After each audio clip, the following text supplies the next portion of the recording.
Cold world. Most I keep taking the pearls. Back on an imperial flight. To all that has come and gone. Lived in sin. Loved and lost. See you again, friend. Thinking daily, minus racing, contemplating. One love. Trillioni.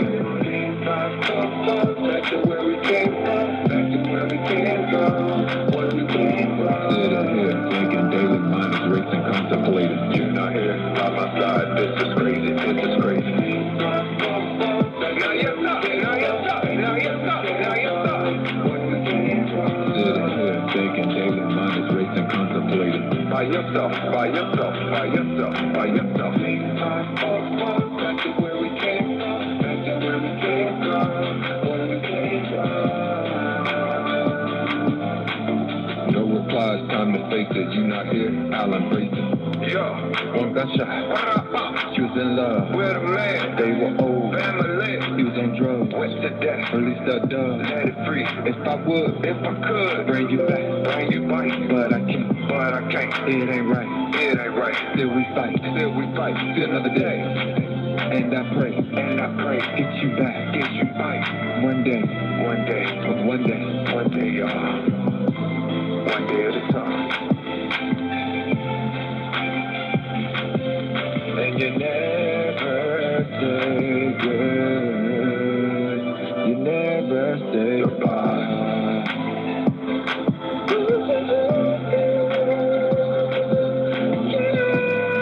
Oh yeah,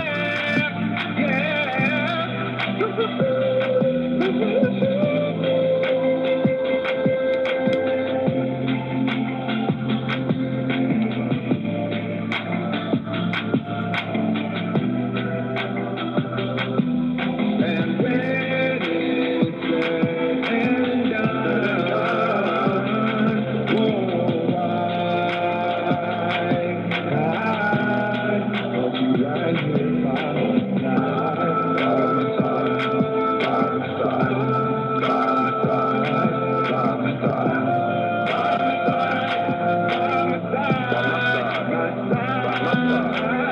by my side,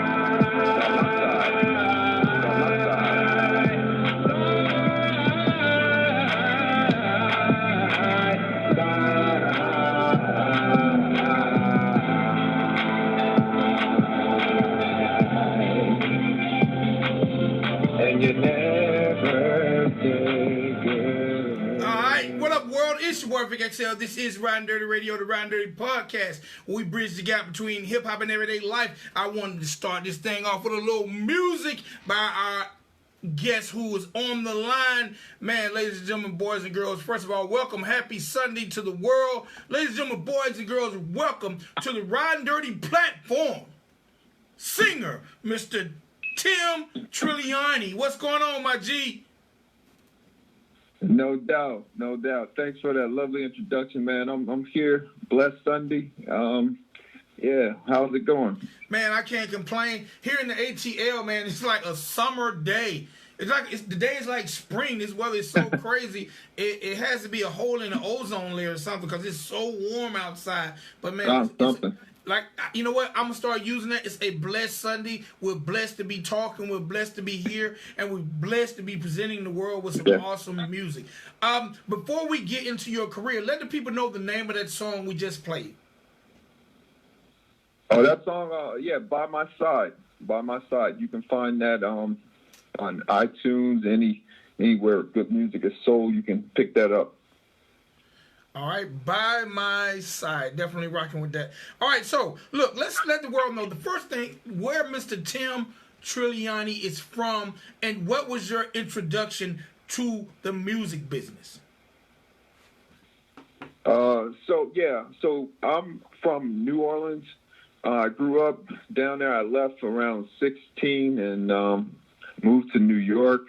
I was in New York, moved to Philly for school and some other projects that I had going on, and I'm headed back home to visit my pops. Actually, I'll be down next month. So my introduction to music was just, the environment where I grew up at, and and just being around a lot of festive Congo Square, like just hearing bands and all that stuff. So Georgia got that flavor too. So so it's just that Southern thing. It's just something, that rhythm that's in all of us. Coming from that region. So yeah. Let's talk a little bit about that NO culture, that New Orleans culture, man. Rich with blues, rich with jazz. Tell me, how did that affect you, and what about that? Or at what point you decided, hey, you know what? I love this music. I love what I hear, and I definitely want to pursue this as a career. Well, me personally growing up, like I was saying before, just during Black History Month, we just enriched with, that rich Afrocentric culture of, and the bands and all of this. Like, music is always around. And so most naturally it's going to seep into your psyche and your conscious and, just that spiritual environment. Music is deeper than just, playing music or singing or rapping or something like that. That's something that comes from a deeper place. It's the way we connect with the ancestors, you know what I'm saying?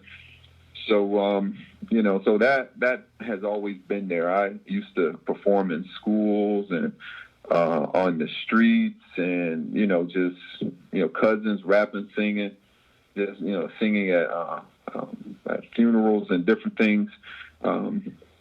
It's something that I always did and I've been called upon to do. And it's, just that part of me that people can really relate to.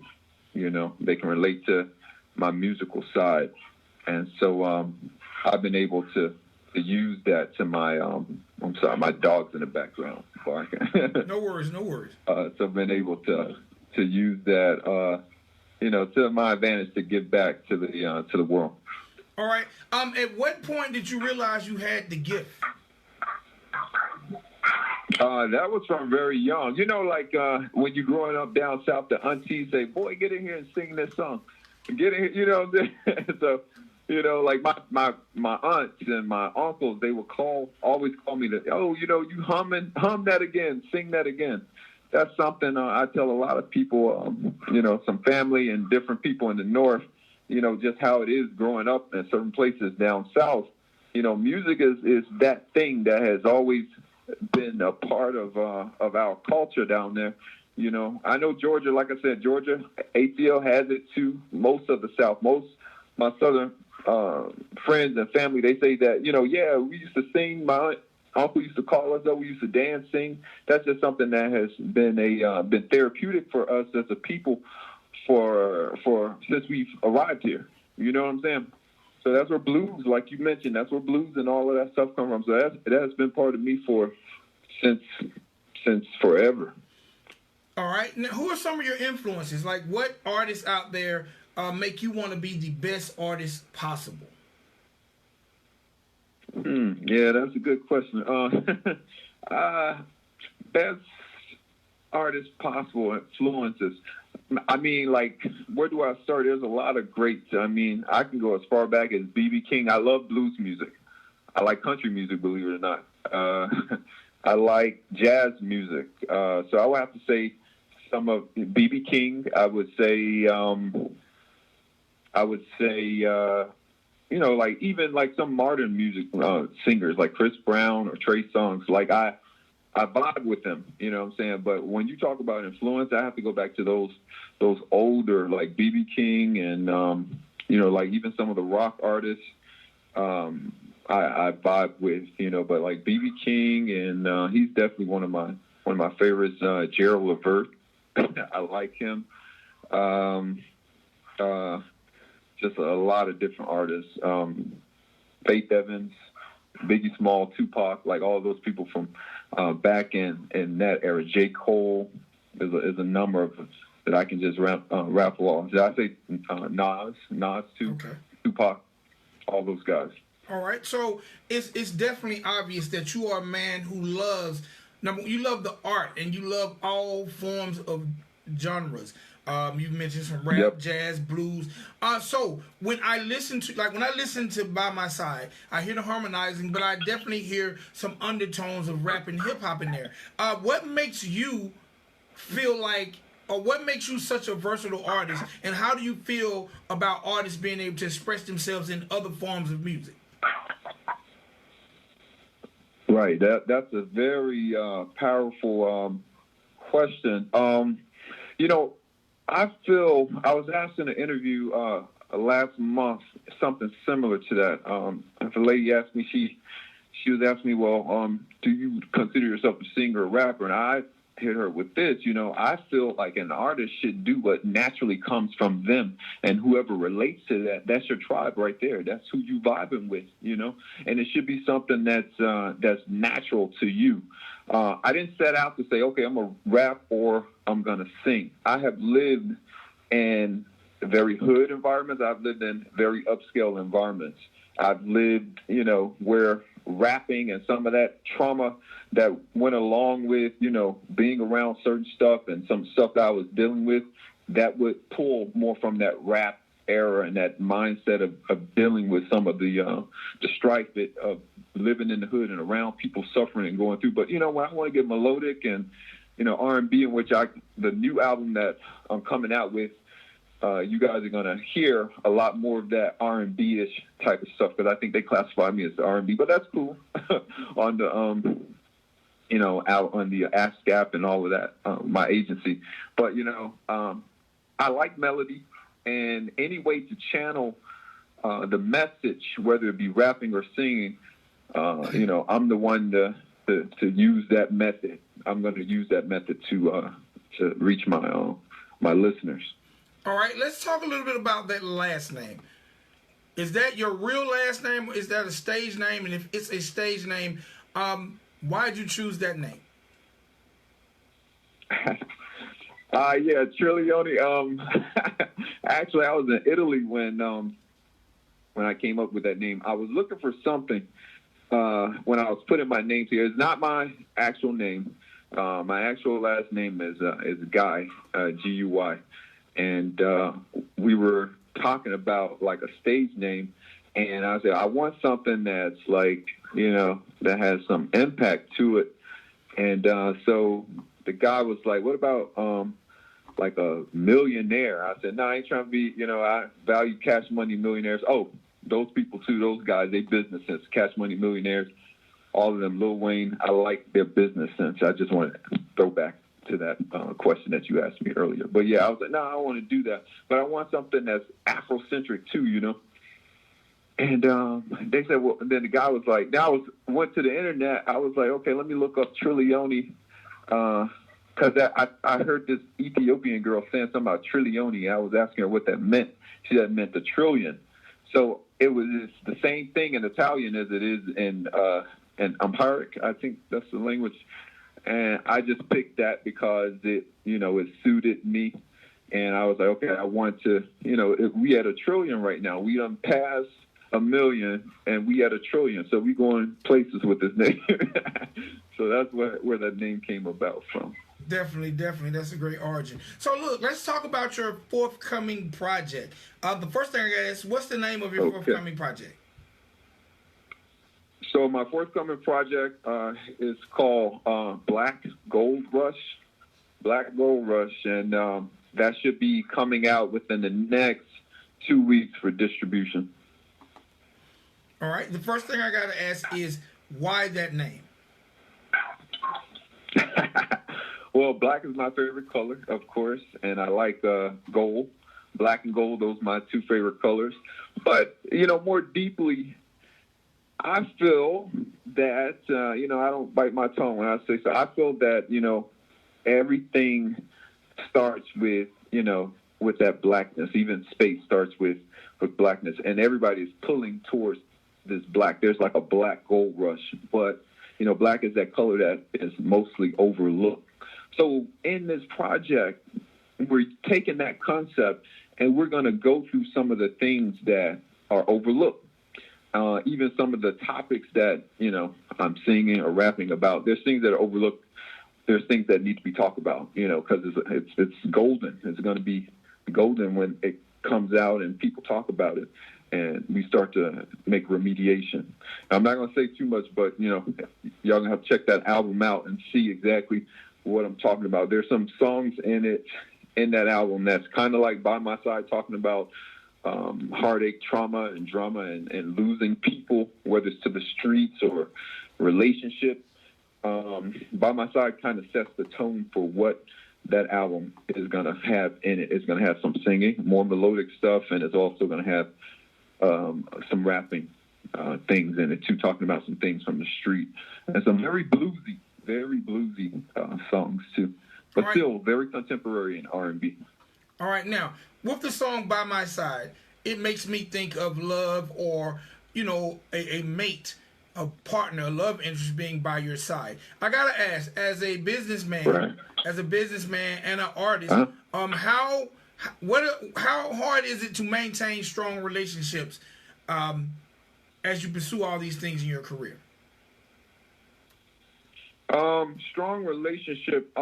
See, this is a thing. I notice, when people find out that you are taking off and, the music industry or doing anything in the public's eye, or you about to come into a certain thing, people start changing where they want to draw closer to you and all that. I had thought about that before because I used to work in the industry a couple years back. I used to do a couple advertising things in the fashion industry, So I was working in that industry, and I noticed like either the hate kicked in or people would draw closer to me that would not be closer to me originally.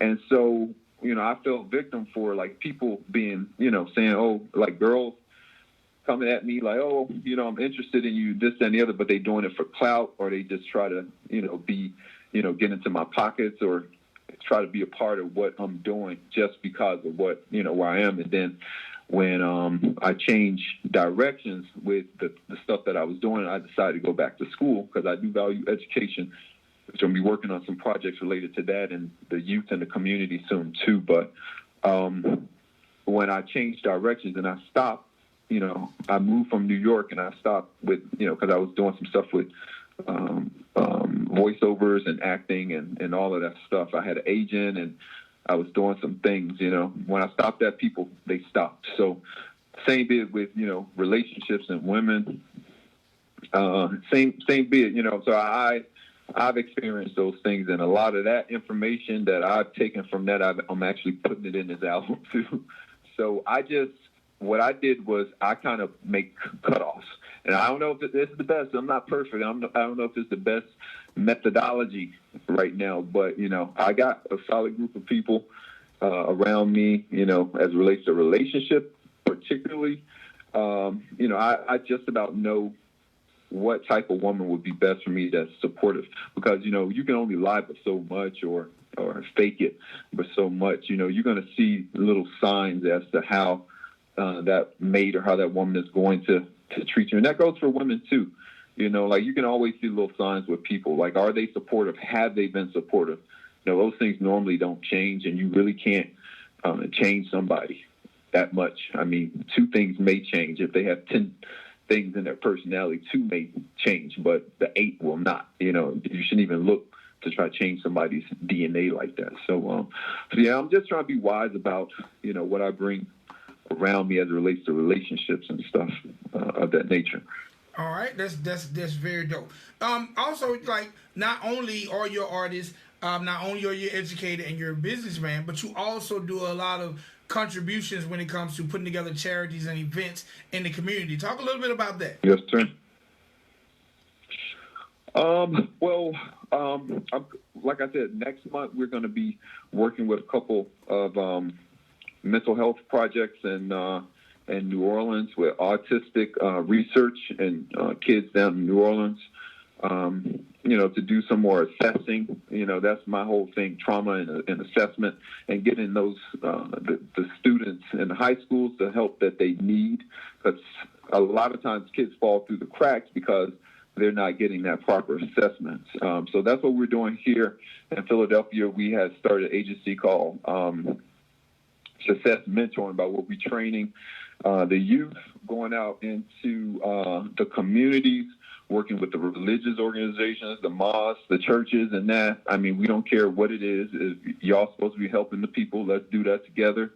That's the model we were using in Philly, which was very successful. We was able to do weekend workshops teaching kids on math and science and all of that stuff. You could probably find that still on the internet, in which we need to go back and do some more outreach for that at successmentoring.org. That's the organization that we had going there last year and a couple of years before that.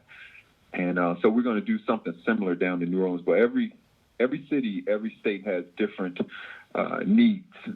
Every population has very different needs. So, again, my thing is assessment to see exactly what it is that population is needing, not what we want to put on them. And that's what we've been seeing from local, state, and federal organizations. They want to just supplant what it is that they believe that is needed in the community without doing that proper assessment and asking these people, what are the things that's stopping you from getting to where you need to go to? All right, no doubt. All right, back to the forthcoming project. How hard was it for you to find producers to help craft the sound that you want to project to the people? Exactly. You know what? It's that's a challenge. That's a big challenge. These are very good questions you're asking me. Especially with me as it relates to, me singing and rapping at the same time. When you're dealing with engineers and all that, they set their levels to, just, okay, this is a singer, so I'm just going to be tuning my ear for that specific thing, or this is rap, and I'm just going to tune my ear to that. It's hard to break people out of that unless they have they really vibe with you, So my producers, my engineers, the engineers I was using I used one guy from BMI, some Arista engineers, and I guess it wasn't vibing out, to be honest with you, because I was like, I'm not feeling how you doing this, So I had to go back to the source and, talk to my guys. I work with my producer now. Me and my producer, we vibe well. They're on my under the label that I'm under now, Wizard Words, and we're like a close-knit team. So, we brought in an engineer from through my producer, my team of producers and everything. So everything is vibing out. But you're right. It took a minute for us to get the right blend of people, and now we set now, and everything is good. But it was not easy at all starting out. Because I was still trying to shape my sound and see what I wanted. But I just said, F it. Let me just go in here and do me and present this. And everybody didn't get it at first, but then after, I got close to the engineers and got close to with my producer. I was already close to him because we've been doing projects. Like I produced a little bit, and he's like, well, how should I do this for other artists? So I was writing and producing for other artists for a minute, creating the music. But the engineering, when it came down to my project, like people were like, I don't know exactly, how to do this because, I have that distinct. I'm not trying to do stuff just like what I'm hearing on the radio. I'm trying to do something different and pour out what I feel. I don't want to be shaped by something else. And I turned down a deal, too, with a company in which I'm not going to call any names because they were trying to shape me into just do what. Nah, I'm not gonna be steered like that. All right. My message is for the people that vibe with what I'm putting out. So. All right. My last question: how do you feel about social media and the World Wide Web when it pertains to being an independent and new artist to getting your music to other people? I believe that social media can be very impactful. You have to stay on trends. You have to stay on top of that thing. But if you got a quality sound and you're reaching out to people, so it can be a blessing or it can be a curse. If you're able to reach out to your fans, then you're going to be good. You're not going to have any issues with social media. Social media will work in your defense. But if you're inconsistent with things, social media can be your worst enemy because people are going to be waiting for stuff. If your message is not coming across clear, social media may, it may put a damper on your marketing and what you're trying to do.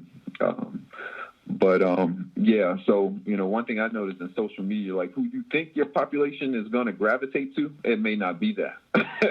So that was my thing. I was very surprised, by certain groups and populations and countries of people that gravitating to my music. I'm like, oh, they feeling that? Oh, okay. I didn't know they was going through that too. But your fans are your fans, and you're reaching them for a reason. So you have to connect with them as they're connecting with you and see what it is that they're vibing with. So only social media can be able to tell you that. So artists are now able to interact with these with fans more now. I try to interact as much as possible. Sometimes it's hard because people be sending me some crazy stuff over the internet. I'm like, what did you just? Oh, okay. Now that was weird. I get it. I definitely understand that. I can tell you some stories, but yeah. All right, so look, I want to close it out by again letting the people know the name of the project, how to find it, when to find it, and also let us know the name of the last song that we're going to be ending the show with. Okay, so the last song is 2020 Vision, and that relates to the new year and being on a new path. A lot of people saying that they're making these resolutions. So this song is a reminder that you can do what it is that you've been wanting to do without having baggage. And you can find Tim Trillioni at timtrillioni.com. That's TimTrillioni.com. And all my social media is out there. Or you can just put Tim Trillioni and Facebook, and voila, there I will be. You can just add me. 90 seconds. All right. Do me a favor. Close the show out by introducing the record.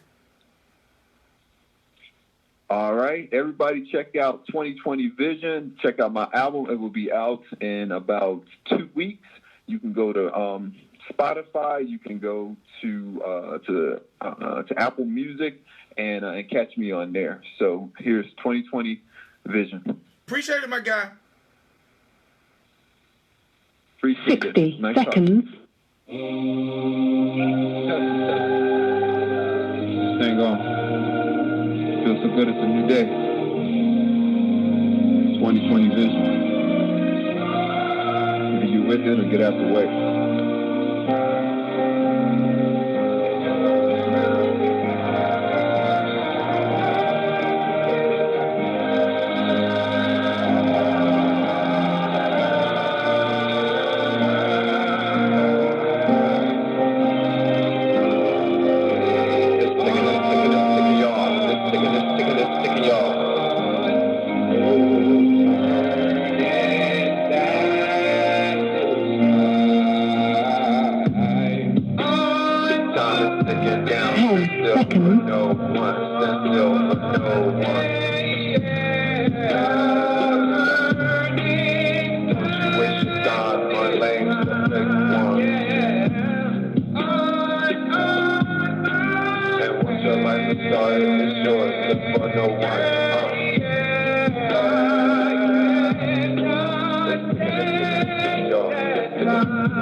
And it's all in behind, and behind. And I feel still got my mind, but this time, it's all mine, it's all mine, and you won't, don't shine, wicked lies, still I rise, on them haters and them baiters, you a waiter, take this check, see you later, cry them tears, alligators, slide on off like a skater, ring the bell, class dismissed, go to hell, I'm for real.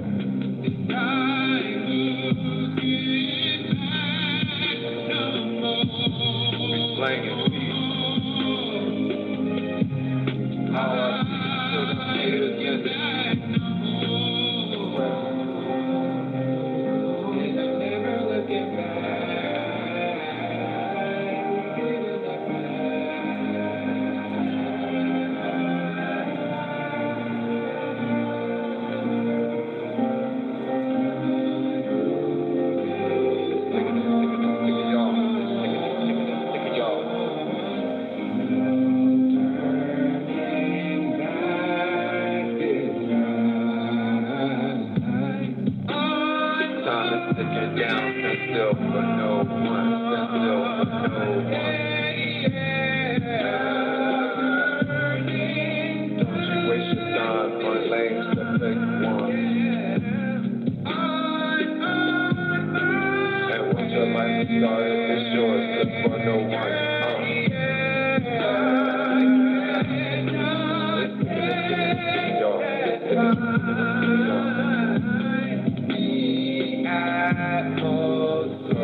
All around the block now.